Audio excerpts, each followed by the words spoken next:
اور اگر آپ لوگ ویسے دھونا چاہتے ہو تو آپ کہتے ہو کہ بھائی ناپاک تو نہیں ہے پھر بھی دھونا، تو یہ غلطی کبھی بھی نہ کرے۔ اگر آپ کے کپڑے ناپاک نہیں ہے تو ہرگز اس کو نہ دھوئے، ہرگز کو نہ دھوئے۔ گرمی میں اکثر بدبو آتی ہے پسینے کی وجہ سے، لیکن میرا جو مشورہ ہے اور جو میرا تجربہ ہے کہ پسینے کی بدبو آتی ہی نہیں ہے۔ اکثر لوگ کہتے ہیں ہمیں بدبو آتی ہے، لیکن میرا تجربہ ہے کہ بدبو آتی نہیں ہے۔ اس کی وجہ ہمارے چلوں میں، یعنی چلے کے دوران انسان نے استعمال کرنی ہے خوشبو، تو پھر بدبو کدھر سے آئے گی؟ ورنہ اگر کسی شخص کی الرجی ہے،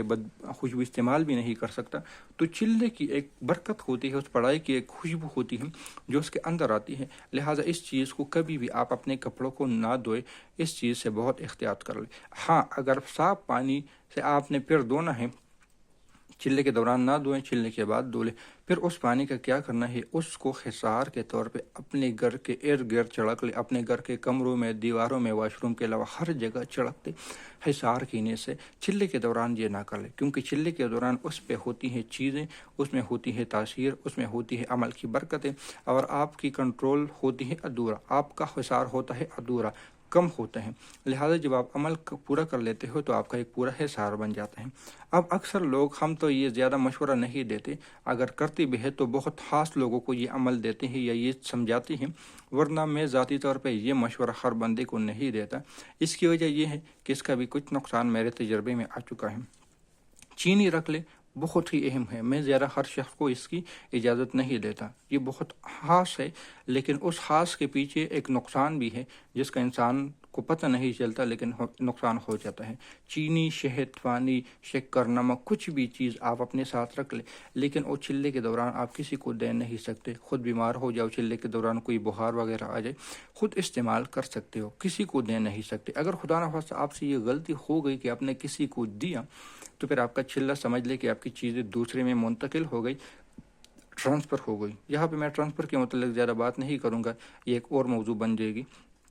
اس لیے ہم اس چیز کا کسی کو زیادہ تر مشورہ نہیں دیتے کہ آپ یہ رکھ لیں۔ لیکن اگر شخص پہ بھروسہ ہو، اطمینان ہو کہ ہاں یہ سنبھال لے گا، یہ کسی کو چیز نہیں دے گا، تو پھر وہ ضرور اس کام کو کر لے۔ لیکن ذاتی طور پہ نہ میں اپنے اسٹوڈنٹ کو یہ مشورہ دیتا ہوں، بہت خاص لوگوں کو یا بہت کم لوگوں کو دیتا ہوں جس پہ بھروسہ بن جاتا ہے۔ کیونکہ اگر یہ چیز ایک شخص نے اس طرح غلطی کی، ہم نے اس مزاد کی چلے میں اس مزاد کا تعویذ دیا تھا، شاہین عملیات کورس میں جو ہمارے اس مزاد ہیں اس کا تعویذ دیا تھا، اس نے اس تعویذ کو کسی دوسرے کو دیا، اپنے کوئی بیمار تھا تو گلے سے اتار کے اس کو دیا، اور وہ کچھ ہی دنوں کے بعد اللہ کو پیارا ہو گیا یا بیمار ہو گیا، کچھ ان کے اوپر حالات آئی۔ جب تشخیص کیا، پتہ کیا، تو اصل میں وہ تعویذ کے اندر 3 چیزیں، طاقتیں تھی، اور جس کو دیا تھا وہ برداشت نہیں کر سکا، روحانی طور پہ تھوڑا کمزور تھا تو برداشت نہیں کیا، لہٰذا وہ بہت زیادہ بیمار ہو گئے۔ میں صرف یہاں پہ تھوڑی بات کر لوں، زیادہ وضاحت نہیں کرنا چاہتا اس بات کی۔ آپ کسی کو اپنی چیز نہیں دیں، کیونکہ یہ ٹرانسفر کے ذمے میں آتی ہے،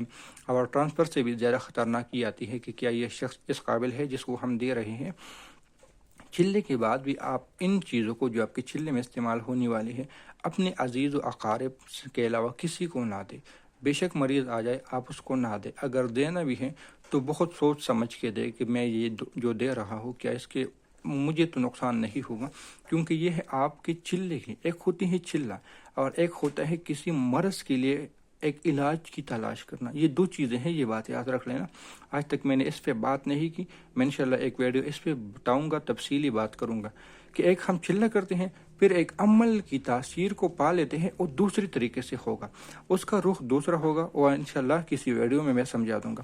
تو وہ چیزیں ہمارے استعمال میں، کیونکہ بعض دفعہ ہم کسی کا سحر کا، جادو وغیرہ کا علاج کرتے ہیں، جنات کا کرتے ہیں، نظر بد کا، کسی بھی چیز کا،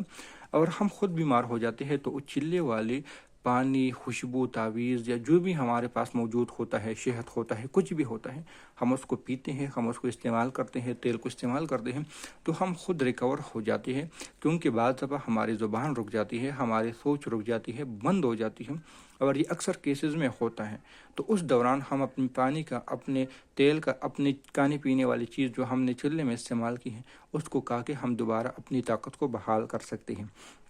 جس طرح ایک انسان بیمار ہو جاتا ہے تو دوائی کھا کے ہی صحیح ہو جاتا ہے، اس طرح ایک روحانی عامل جب بیمار ہوتا ہے تو پھر اپنی استعمال کی ہوئی دوائی، جو میڈیسن اس نے بنائی ہے چلے میں 40 دن کی یا 21 دن کی یا 11 دن کی یا 123 دن کی، جتنی بھی ہے وہ ان کی دوائی ہے، آئندہ آنے والا وقت میں یہ اس کے استعمال میں لائے گا۔